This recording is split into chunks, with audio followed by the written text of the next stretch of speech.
What's going on, everybody? Welcome back to the channel. Thanks so much for joining me today. If this is your first time on my channel, my name is Noah Cavanaugh, and I'm a professional soccer player currently in Perth, Australia.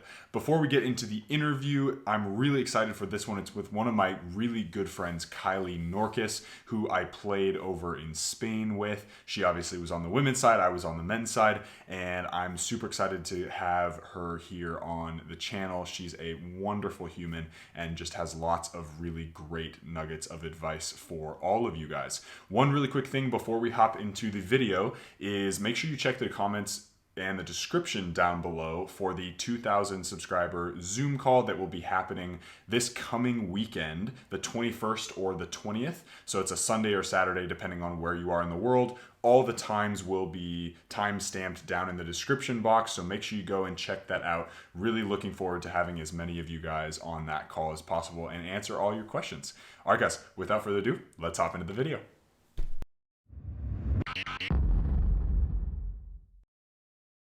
Alrighty, thank you so much for joining me today. I have Kiley Norkus on, who is a wonderful friend of mine. We've known each other for probably 3 or 4 years now. We met in Spain when we were both playing pro over there. It was a fantastic experience, sort of like really tough and challenging, but really beautiful at the same time. And I'm sure we'll dive a little bit into that as well. But Kiley, thank you for being on. Yeah, thanks for having me. I'm excited to talk about our experiences together and then also my own. Absolutely. So walk everybody through sort of your soccer career from beginning to end. You can be as detailed as you want to be, like where you grew up, where you played, and sort of where you're at now. Yeah, so I'm from Southern California. Well, I was born and raised in San Luis Obispo, California, which is the Central Coast.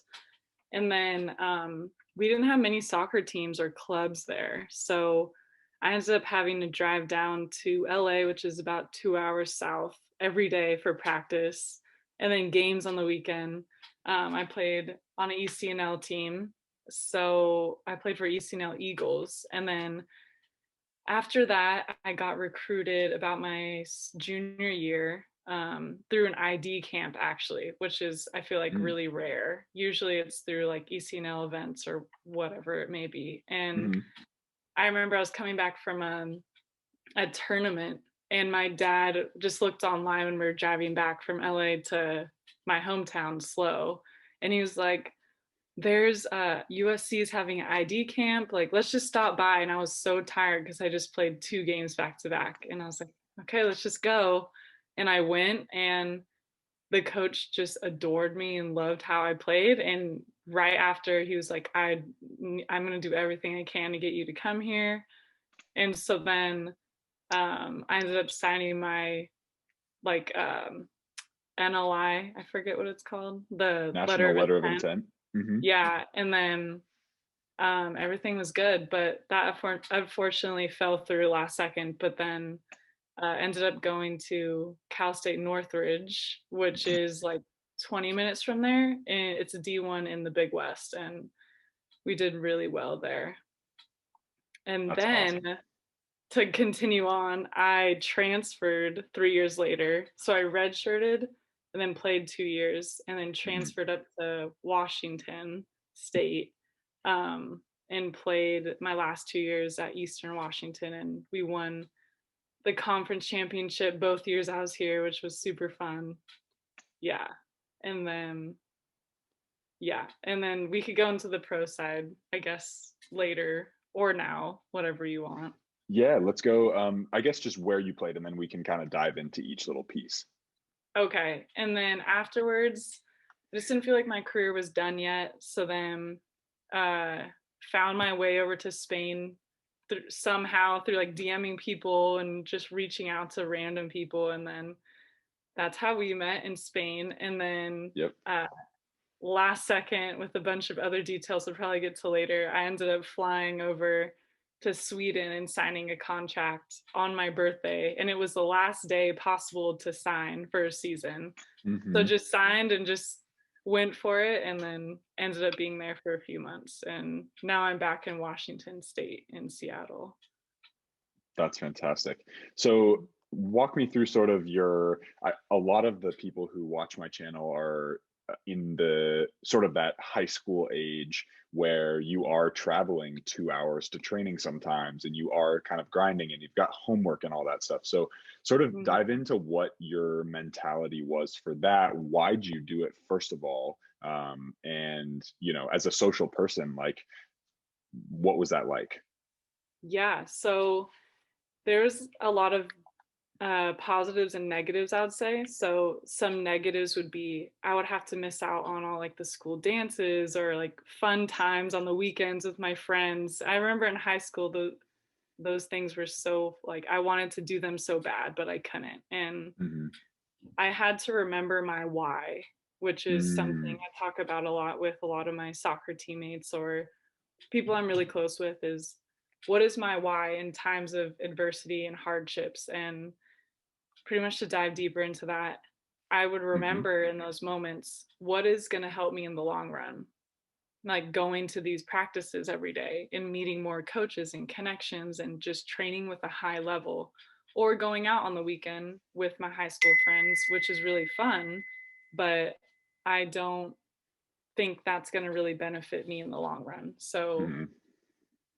that's kind of what got me through it and realizing what would get me from point A to point B, which was my Hmm. like intense passion to play in college and pro. Hmm. So it just came down to having that fire underneath me all the time. If Hmm. you're just really passionate about something, I feel like you'll figure it out, you know? Yeah, absolutely. So I guess then let's just dive into that right now. What is your why? Yeah, good question. My why is, well, it depends on what aspect of my life we're talking about. But in terms of playing and continuing playing, Hmm. is soccer. I always say this, it could sound dramatic sometimes, but soccer literally was like my saving grace when I was younger. Hmm. So growing up, it was really rough where I grew up for sure. Like just my family dynamic and the area and just everything was just negative around me. And I had Hmm. soccer, and it was the one thing that just made everything disappear. I would go out like an hour before practice and then stay during practice, stay after, go to the park after. I would do anything to just get on the field because it just took everything away. So I was Hmm. like, I just kept it going because it just continued to do that for me throughout school. I would get maybe like struggling with studying or get a bad grade, or I don't know, get detention or just something would be negative in my life, and then I would just play and it would take it away. So I was like, why will I ever stop playing if Hmm. that's what is taking everything away that's negative? Hmm. And I've had times where adversity hit. Like right now I'm 25. I'm like, oh, should I maybe stop playing? I'm kind of getting old. And I'm just like, no, why would I stop? Like it's the only thing that's there. It's been there for me through thick and thin. Like it's never abandoned me. Just like Hmm. somebody could, or any situation could leave, but soccer hasn't. Absolutely. Well, and it's interesting too because it sounds like you've not had the most, well, and I know this obviously, but viewers Yeah. and listeners don't, like, you haven't had a perfectly smooth career, and Yeah. yet it still has and still holds that sort of sanctity to you, which is Mhm. amazing. Yeah, and I think it always comes back to me. Like there's been Hmm. moments where it feels like it's been taken away, like when USC didn't work out. It was Hmm. devastating. But then this whole new opportunity pops up with soccer. And it's like when one door closed, another door always opened. So I Mm. always could continue playing. It's not like all the doors stayed shut and it was kind of time for me to like hang out my boots and stop, but it just always kept leading me down the pathway of soccer. It just never closed the final door, and it still hasn't. So just Yeah. like, why don't I keep continuing with what makes me happy? Absolutely, absolutely. Yeah. Do you find, sort of switching gears a little bit to college recruitment and ID camps? Do you feel like ID camps are worth it? Like, did the one that you go to, was that a paid one? And sort of Mhm. what I guess explain that recruiting process. Maybe not like the technical stuff, but just like how you manage to get through all that with Yeah. little to no guidance, I guess. For sure. So straight off the bat, I would say ID camps are not worth it. It just Okay. wasn't that one situation for me somehow. So it's kind of hard to say they're not worth it when it did work for me, Yeah. but I really feel like they're not, just because they do cost a lot of money. That one did cost money. I think it's usually like 70 to like 150, at least my experience with them. Yeah. And there's so many kids, like could be up to 100 kids at a camp, and so it's hard for one coach to see you. Hmm. The times that I have gotten a lot of notability and recognition is at like these ECNL events or big games or big tournaments. And I Hmm. email all these coaches my schedule, kind of introduce myself and all that technical stuff. And then they come out. And I got a lot of recognition and emails from coaches that were interested. But my dream school was the ID camp I went to, and it just worked somehow for me. Sure. But yeah, so I would say probably tournaments and games, and I wouldn't really bother with ID camps much. Maybe like one or two if you really are excited about that school. Absolutely. Yeah, no, that I would say I stand in a similar position, especially if you are from an area that doesn't have an ECNL team, for instance. Like if Yeah. I've had some DMs from people who are kind of in the middle of like they live in the middle of nowhere, and really Hmm. the only way they get exposure is by their highlight video or a specific ID camp. So I think, I think that's really Hmm. important for people to know is like it does happen. Like you can get recruited from those things. Oh yeah, or you can meet another player at the camp that Mm, knows somebody or something else, or you really connect with one of the coaches and they're like, well, you don't really fit in here, but you'll really fit in at this other school, let me connect you with this coach. So it's never a absolutely. negative, and except for maybe paying some money or traveling to that ID camp. But like I Sure. said, you'll sacrifice for what you really want. So Absolutely. Absolutely. How was your experience playing in college? What was that like? yeah. Oh my god. So it's ups and downs for sure. Yeah, So totally. yeah. So when it comes to college, I feel like a lot of us struggle with this similar thing. At least all of my friends that I've spoke to in the women's game anyway. Hmm. So it becomes a lot more of a job and political than kind of in club when it was fun and you were the star player all the time and never sat on the bench or whatever. And Yeah. when you get to college, you're just a freshman, and there's these seniors that are so much bigger and like stronger and sometimes faster, or whatever it may be, and Hmm. or have known the coach since they were young. Um, so there's that battle, is being the star player forever and then coming into a team and you're like, man, I'm not at the top anymore. I really have to fight. Like my athletic ability won't carry me through. Like somebody can't just send me a long ball and I sprint on because I'm faster and then it's a goal. It has to be Totally. technically, yeah. So then there's that aspect. And then also the other aspects are you get introduced to so many new things. Like for Mm, me in high school, I was so focused on school and soccer. I never really dove into like the party scene or nightlife or anything. And then college, that's just thrown in your face. And you go out so you could socialize with your teammates and meet other athletes and whatnot. And I've seen people not balance it well. So it's been mm, kind of like a downfall for them and things slip away like school or soccer. yep.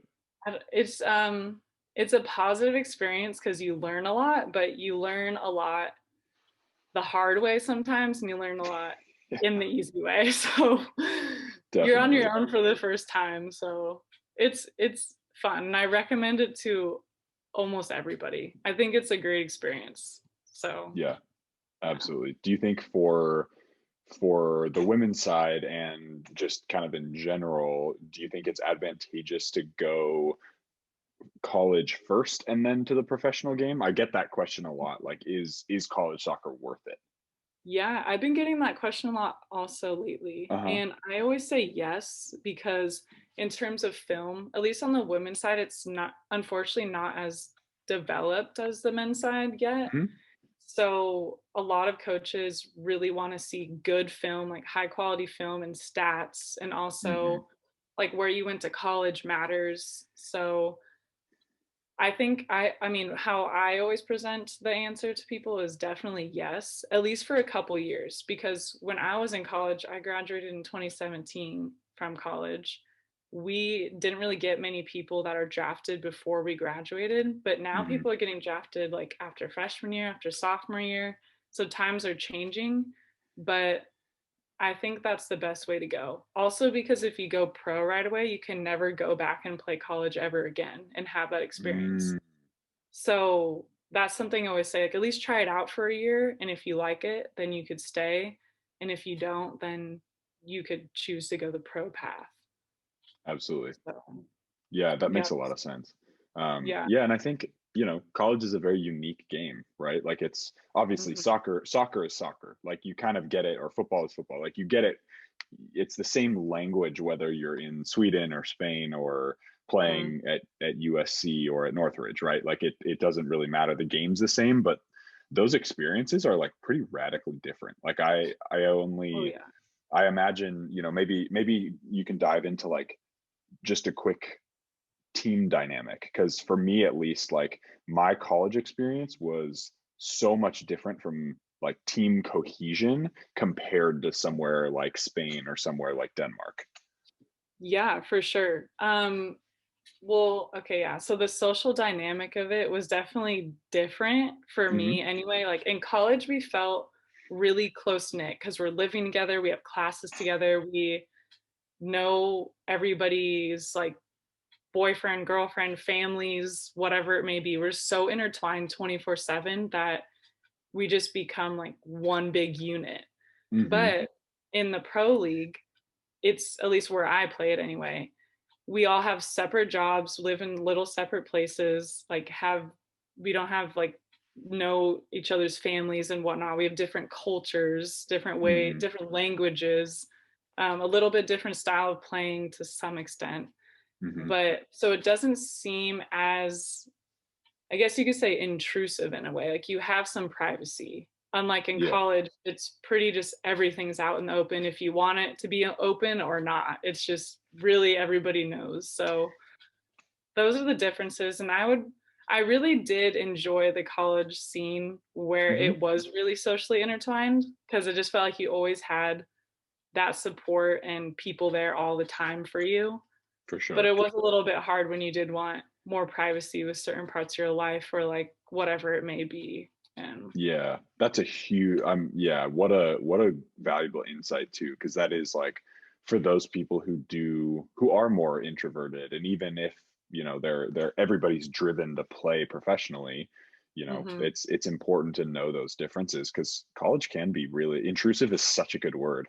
That's like Yeah, yeah, it's like it very is very, intrusive yeah, because definitely. there's things that you just want to be only your life, and somehow your coach or friends or family know, and you're like, how did you even find that out? Not that it's a bad thing, but just like you wanted to keep it to yourself.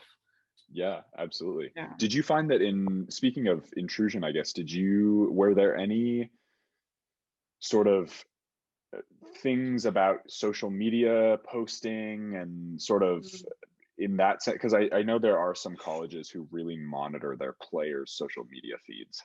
Yeah, that's a really good point. I talk about this all the time to these players I coach and talk with.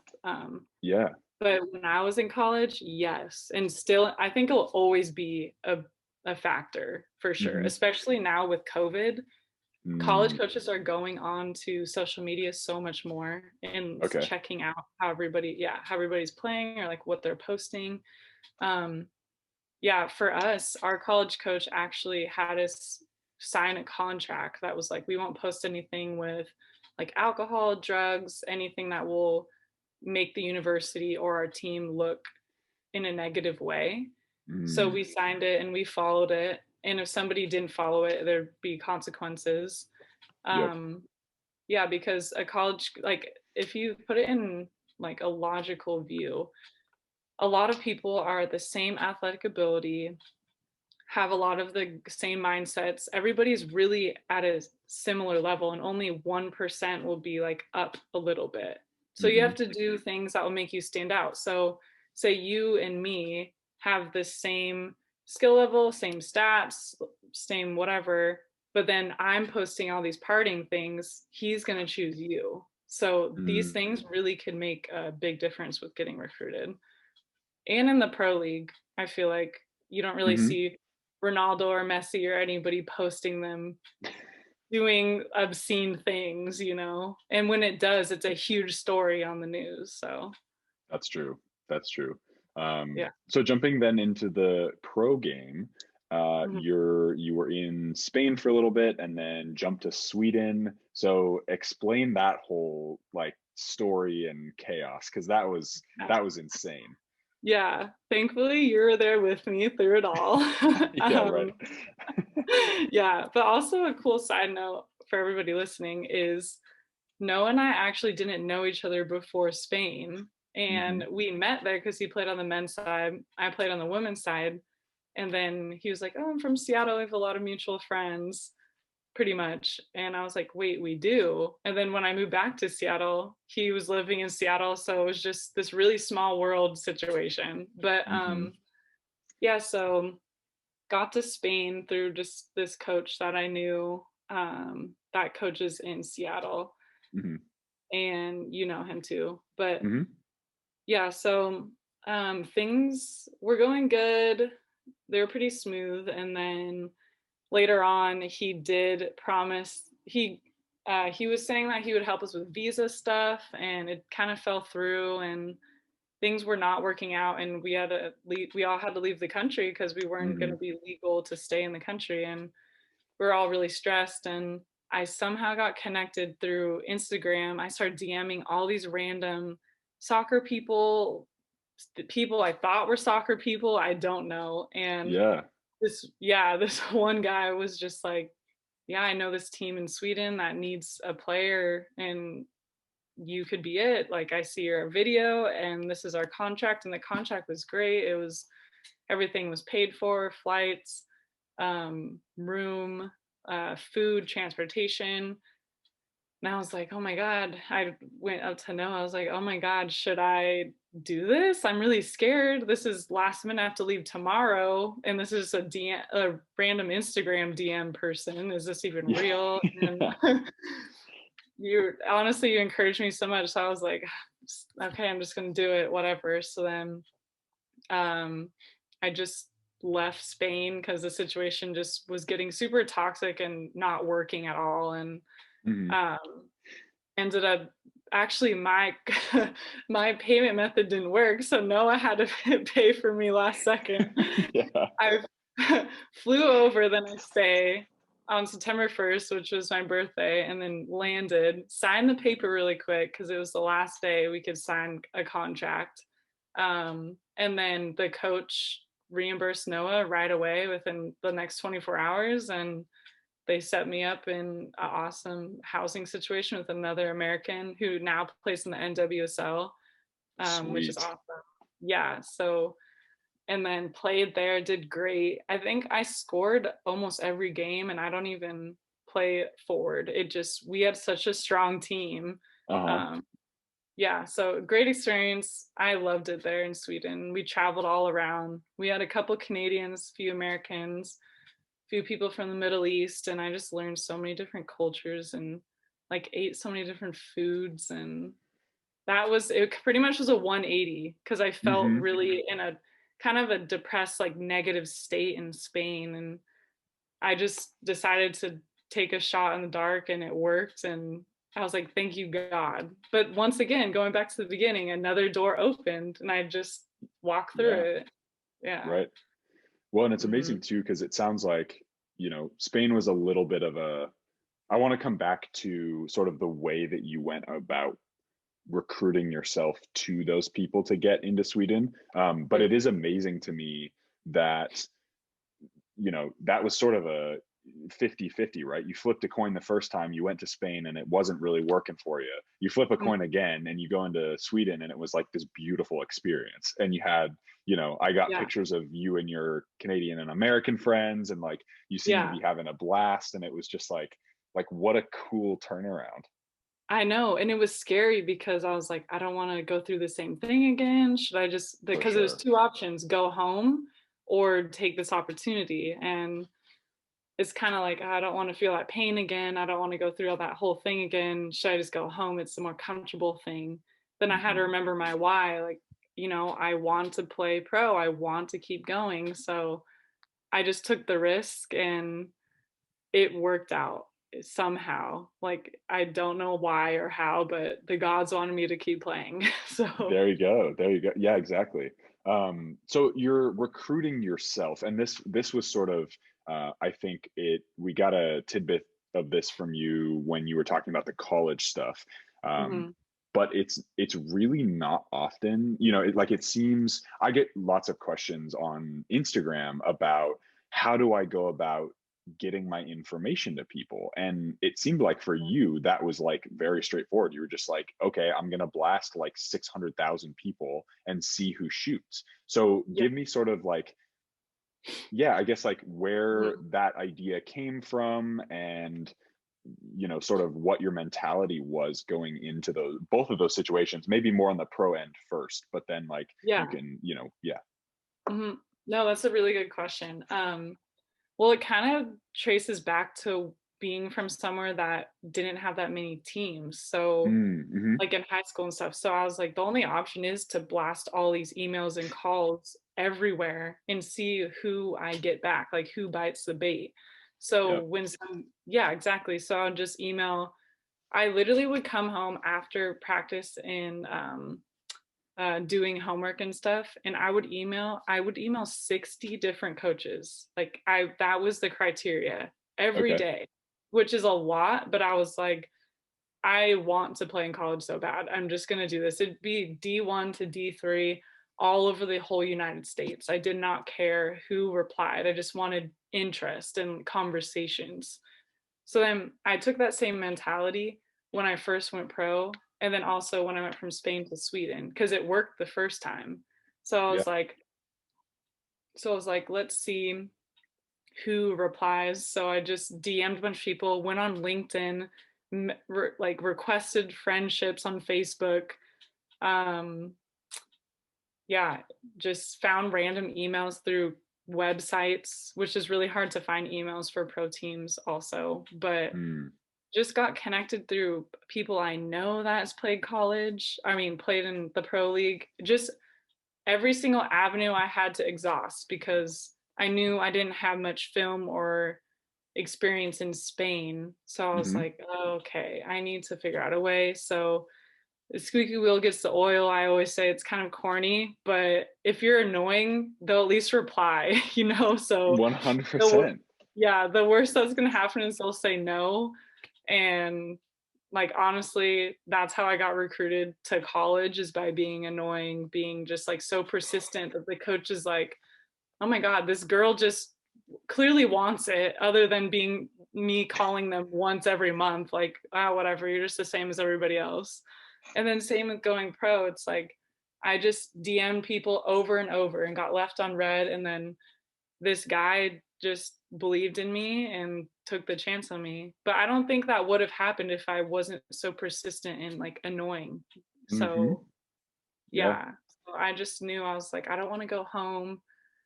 This is what I want. Let me just do, like, show that in a form of action. And that was Mm-hmm. the action I was showing it through, which is just Yeah. like totally blasting social media over and over again. Definitely. Definitely. Yeah. Yeah, that is if there's anything that the viewers get from this, that is what I want them to get from it. Yeah. Like out of your Be story is annoying. like, yeah, 100%. And people are, and I think there's absolutely a legitimacy in being anxious about being, it's like, oh For God, I don't sure. want them to think I'm annoying or whatever. But like Yeah. you went after what you wanted and you got it. Exactly. And nobody cared. I reckon Nobody cared. yeah, like when you Yeah. got to Sweden, the guy wasn't like, wow, you were a dick, Yeah, like, exactly. Like, it didn't matter. And if they were annoyed, then oh well, I still made it. I don't care if they don't like me or annoyed. It doesn't matter. preach. Yeah. I Yeah. always say this, especially to the people I help with recruiting right now. They're like, "Oh, I'm anxious. Like, they didn't reply to my call, or they didn't reply to my text or email." I'm like, I Hmm. get it. Nobody wants to be the person that's like double texting someone. Yeah. But at the end of the day, like, who cares? Why? Who cares? Just call them again, call them again. So I'm always pushing these youth players that I'm working with recruiting, but to just keep calling, keep calling, keep emailing until you get an actual no. Because Hmm. no reply sometimes doesn't mean no. They get hundreds of emails a day. Same Hmm. with or pro coaches too. So yeah, Yeah. super important. I always preach that also. So I'm glad you feel the same. Oh, that is like bread and butter for anybody who wants to succeed in life, I think. Yeah, for Honestly. sure. Like, and that's not just to get to the professional game. That's like, Just with that's every everything. aspect of life. Yeah. Absolutely. For sure. So I guess moving out of soccer, tell Mhm. me and anybody who's watching, viewing, what Mhm. Norkus Sports is. Yeah. So Norkus Sports, well, Norkus is my last name, first of Uh-huh. all. So Norkus Sports is a recruiting and mentoring program that I created. So I'm pretty much helping youth players with the recruiting process and mentoring them through it to get Hmm. recruited to college and then also college to pro. So I have my Okay. agency license, which is so hard to get, but I got it, thank God. But Congratulations, by the way. thanks, I know. Yeah, so super excited. So it's kind of a dual program with Hmm. different ages, youth players and then college players, depending on where they want to end up.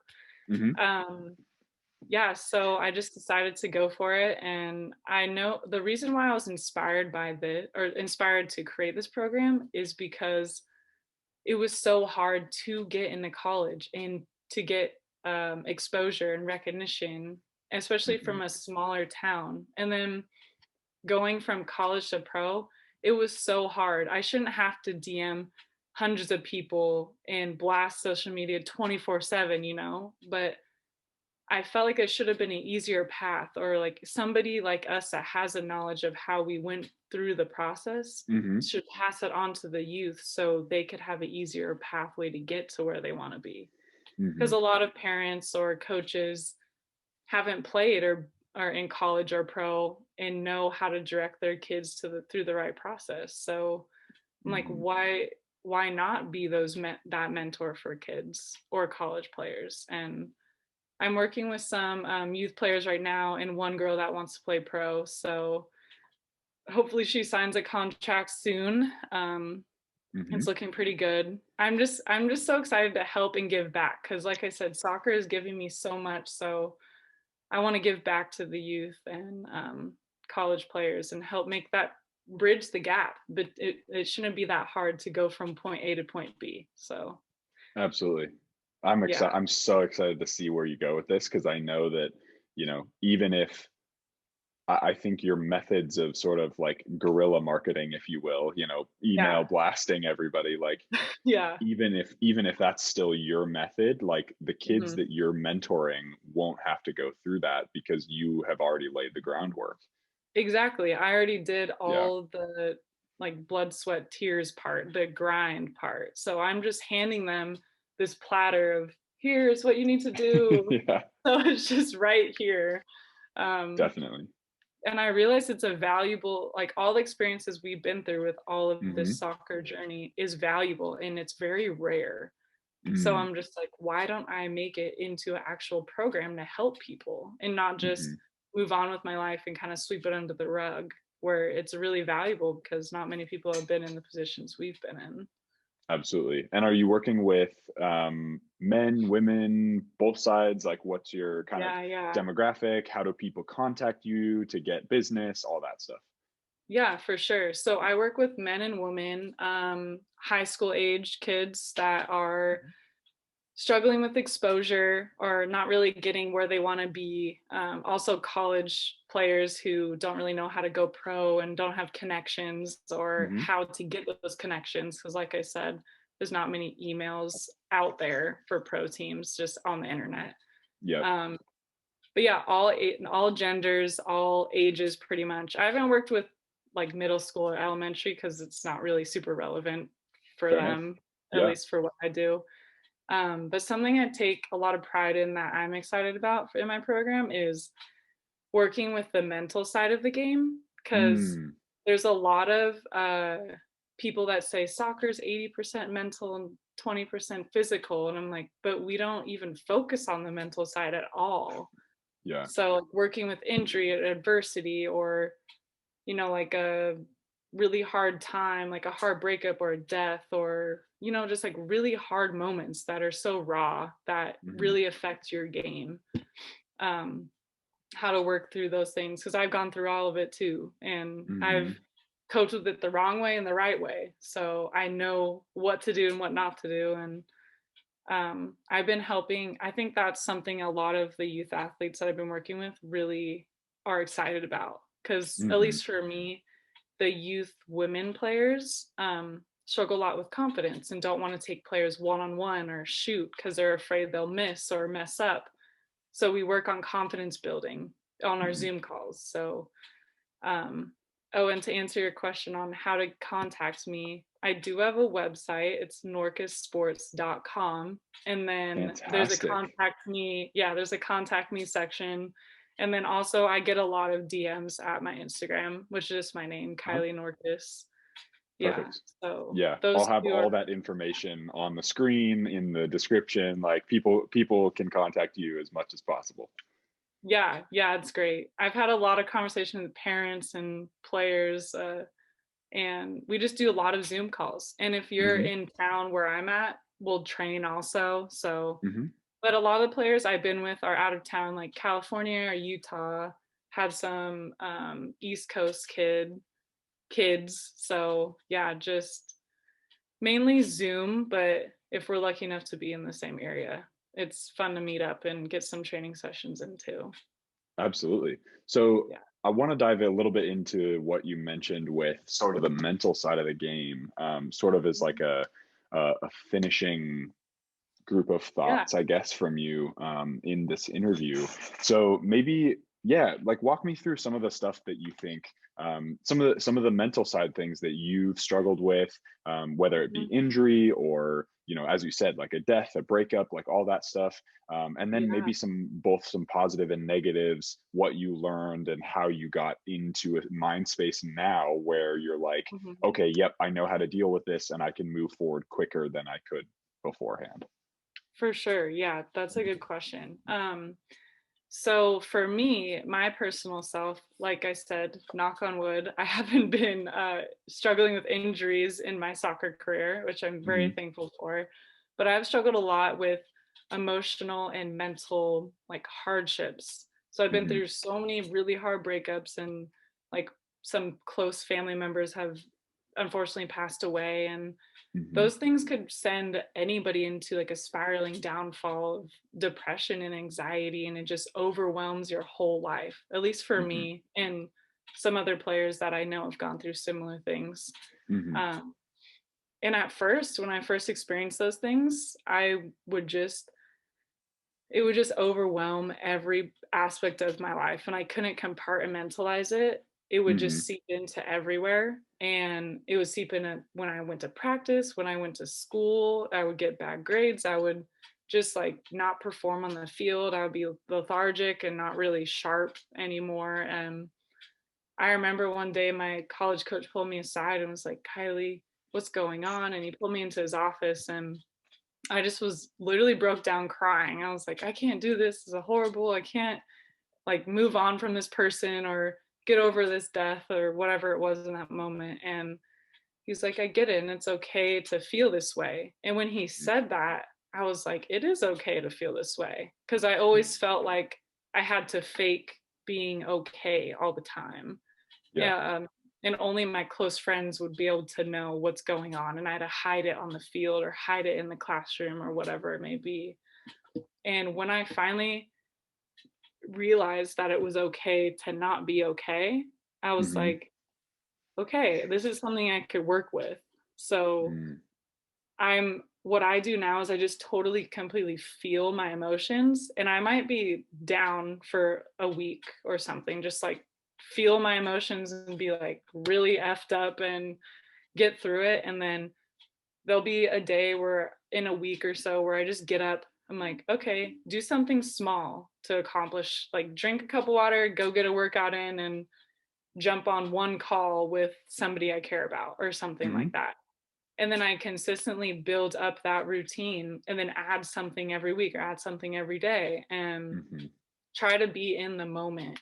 Like, because that is something that was really hard for me, was trying to be in the moment when I was so focused on this traumatic thing, which was taking me Hmm. out of the moment and not making me play well in that moment. So Hmm.